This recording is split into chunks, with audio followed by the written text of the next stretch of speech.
Start po muna ako sa gymnastics.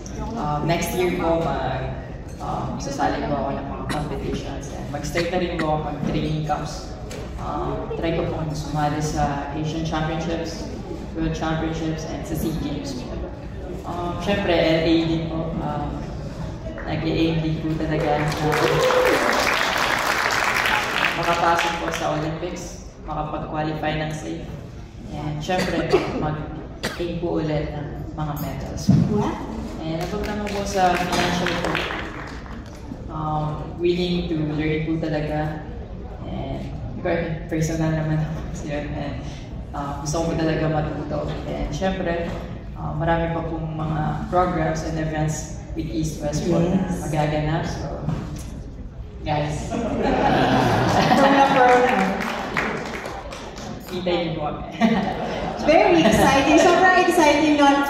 And obviously, your schedule is looks very busy. We're so excited for you, and just know that we're going to support you all throughout all of that. Pero salamat din because you're supporting everyone else sa kanilang financial journey also by helping us, get the word out there, di ba?